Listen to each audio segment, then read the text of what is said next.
Hi, everybody. Mark from Cinemando Podcast with yet another Cinemando shortcut. This is where I talk about a movie that I don't think Kathy or Burke would like to see. In this case, I'm sure this is a movie that Burke would not want to sit through, and Kathy, maybe.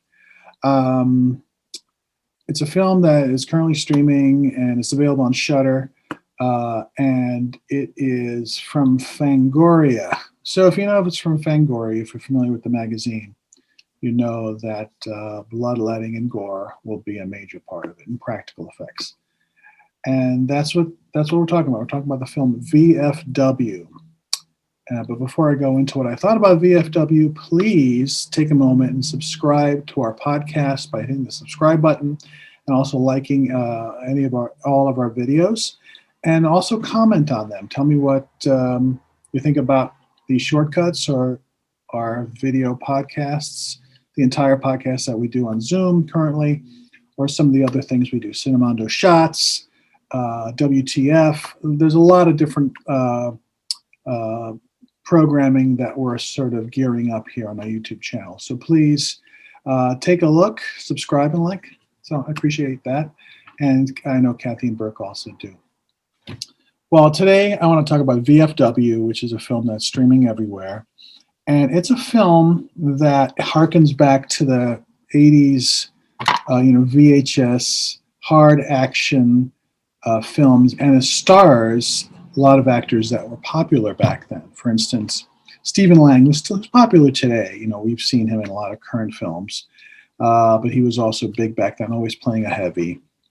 Also, Martin Kove, as you know, is the bad coach in the Karate Kid movies or in the current Cobra Kai.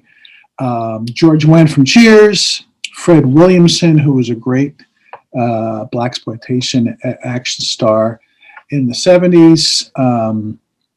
David Patrick Kelly from The Warriors and other films always played a creep. William Sadler, who is really good in everything he's done. And Sierra McCormick, a young actress who is in a great movie, low-budget film called The Vast of Night. Those are the familiar faces from this film. And they really carry the picture in the sense that they're pros. They know what they're doing. They bring it, and they're a lot of fun. The story, such as it is about a bunch of these old vets that hang out at this dumpy VFW hall run by Stephen Lang's character, played Fred, a character named Fred. And they hang out there and drink and get drunk and talk about old stories. Meanwhile, across the parking lot is an old movie theater that now all these drug addicts and pushers hang out. They're all taking this drug called hype. And they're sort of out of control, and something happens where Sierra McCormick's character comes in with the drug, steals the drugs, and of course there's a siege on the VFW hall by the drug addicts. That's the movie. It tries to be sort of like Assault on Precinct 13, John Carpenter's classic film. It's set in a kind of a post-apocalyptic, there's no cops, the worst part of Los Angeles kind of neighborhood.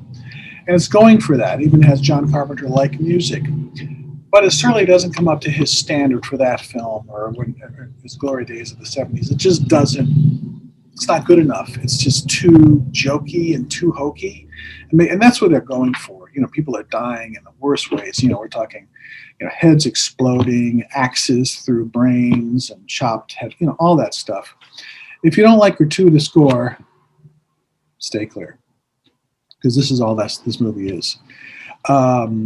And so I can't recommend it in the sense that it's just a little bit too jokey and hokey to actually work as a real action film.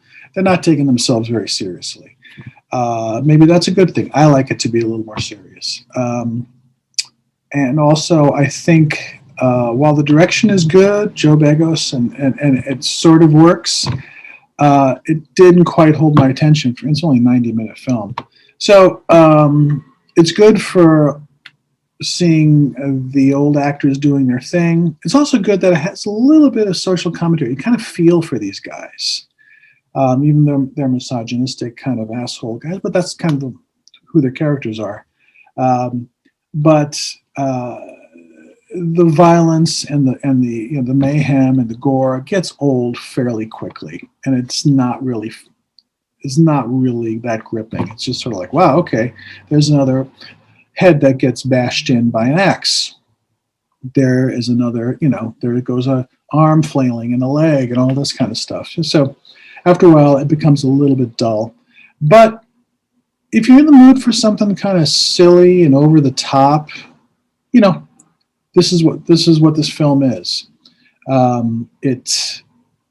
It doesn't take itself too seriously, which I guess is good. But for me, I would like it to be a little more serious, a little more gravitas. I think of like the Carpenter films, like Assault on Precinct 13. It has really no gore, but there's a sense that it's about 5 or 6 cops at this precinct that's closing down in the worst part of LA, and there are these creeps that are coming in to try to there's one of their bad guys is in there, and I want him to be let loose. So anyway, that movie is much more intense.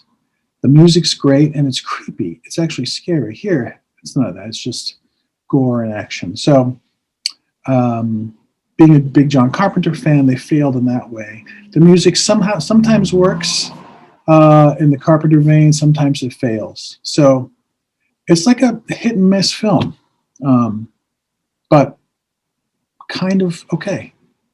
So is that kind of a lukewarm response? I guess so.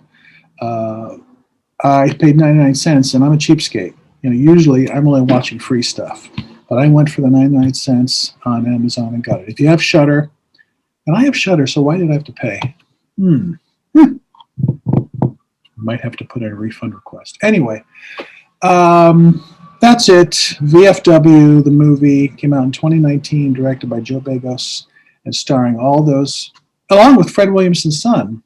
Tom Williamson plays the young vet who comes in and luckily helps out because he's Deadeye, he's got a gun, and he can shoot everybody in the brain.